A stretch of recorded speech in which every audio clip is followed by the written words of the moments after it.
My name is Trevor Days, and this is the Franklin D. Roosevelt Pearl Harbor Address to the Nation speech.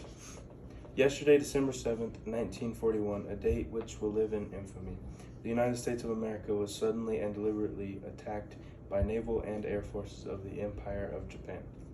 The United States was at peace with that nation, and at that solidification of Japan was still in conversation with its government and its emperor, looking toward the maintenance of peace in the Pacific.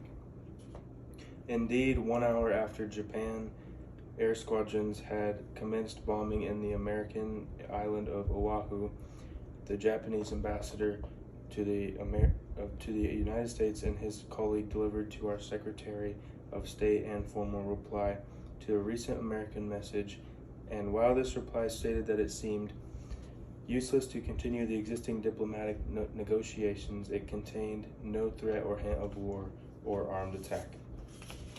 It will be recorded that the distance of Hawaii from Japan makes it obvious that the attack was deliberately planned many days or weeks before. During the interviewing time, the Japanese government has deliberately sought to deceive the United States by false statements and expressions of hope for continued peace.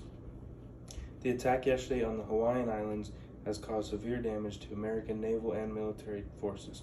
I regret to tell you that many American lives have been lost. In addition, American ships have been reported torpedoed on high seas between San Francisco and Honolulu. Yesterday, the Japanese government also launched an attack against Malaya. Last night, Japanese forces attacked Hong Kong. Last night, Japanese forces attacked Guam. Last night, Japanese forces attacked Philippine Islands. Last night, Japanese attacked Wake Island. And this morning, the Japanese attacked Midway Island. Japan has therefore undertaken a surprise offensive extending through the Pacific area. The facts of yesterday and today speak for themselves. The people of the United States have already formed their opinions and well understand the implications to the very life and safety of our nation. As Commander-in-Chief of the Army and Navy, I have directed that all measures be taken for our defense. But always will our whole nation remember the character of the onslaught against us. No matter how long it may take us to overcome the premeditated invasion, the American people in their righteous might will win through absolute victory.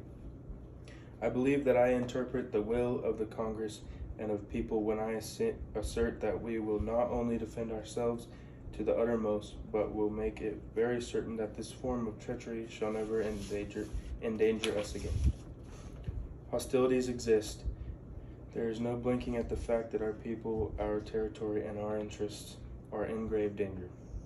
With confidence in our armed forces, the unbounding determination of our people, we will gain the inevitable triumph. So God help us.